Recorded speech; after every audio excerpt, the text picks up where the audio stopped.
धन्यवाद.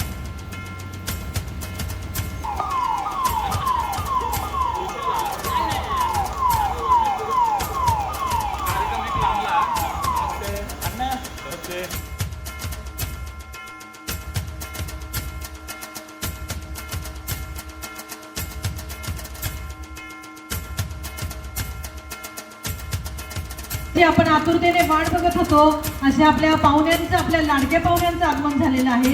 केंद्रीय सहकार मंत्री व वाहतूक उड्डाण राज्यमंत्री माननीय मुरलीधरजी मोहोळ, आपले लोकप्रिय दिवंगत खासदार माननीय गिरीश भाऊ बापट, त्यांच्याच पक्षाचे त्यांचे चेले माननीय मुरलीधर अण्णा मोहोळ,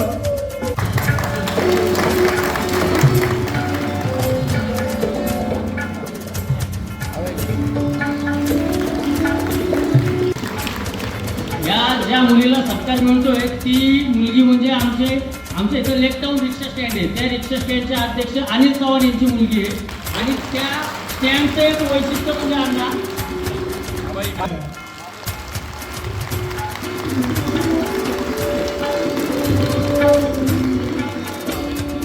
पण काम बघून आम्ही त्यांची निवड केलेली.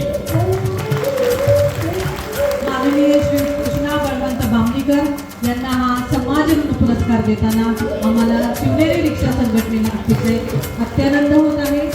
माननीय श्री कृष्णा बळवंत बामणीकर यांचं कार्य आम्हाला सदैव सन्मानाचा आपण स्वीकार केला, त्याबद्दल शिवनेरी रिक्षा संघटनेच्या वतीनं जोरदार टाळ्या.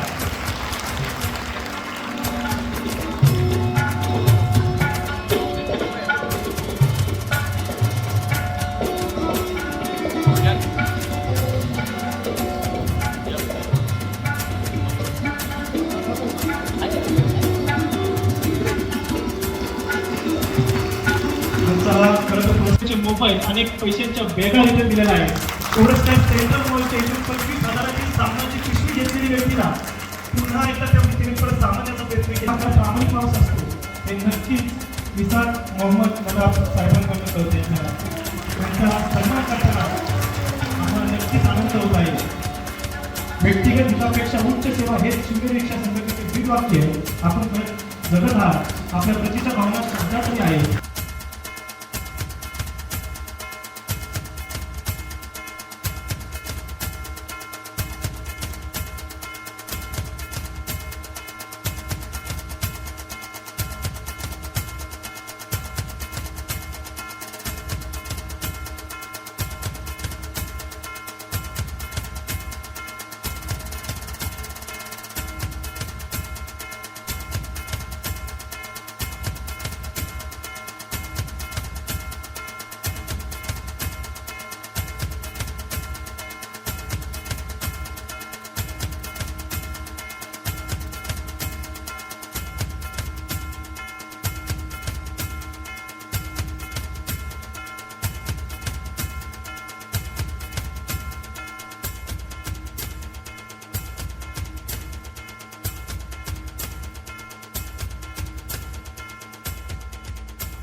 अशा अनेक थोर व्यक्तिमत्वांना माझा मानत होता.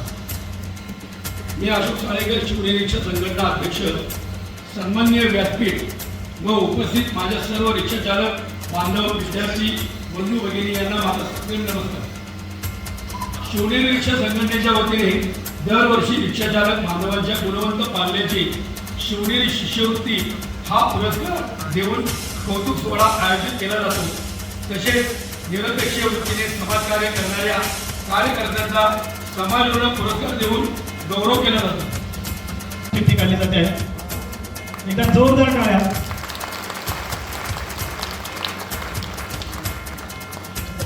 खरं तर स्त्रीचं भूषण, अलंकार, मान, सन्मान त्या नथीने ओळखलं जाते. ती नथ अनंता यांना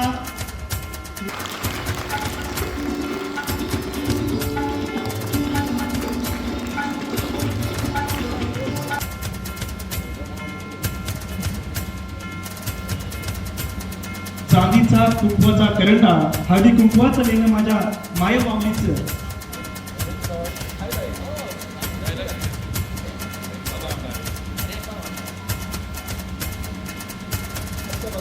ती सौभाग्यवती यांना आनंद होत आहे. एका जोरदार टाळ्या साठी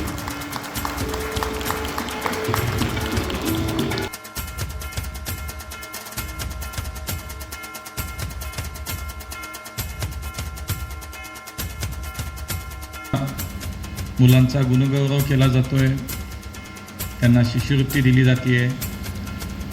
अनेक रिक्षा चालकांना गणवेशाचं वाटप केलं जातं आहे आणि शिवनेरी समाज ऋण पुरस्काराचं सुद्धा वितरण केलं जात आहे. अशा अनेक कार्यक्रमाच्या या व्यासपीठावरती खूप सारे मान्यवर उपस्थित आहेत. पण हे ठरवलं होतं की ज्या वेळेला आबा आणि अशोकराव आले होते आणि ते म्हणाले की असा असा कार्यक्रम आहे, बापूंचा फोन आला आधी ही आबाला द्यायचीच ठरली होती आणि त्या तारखेलाच बाकीचे कार्यक्रम घेतले. कारण एक ऋणानुबंध जमलाय, एक नातं जमलंय आणि देशात कुठेही फिरलो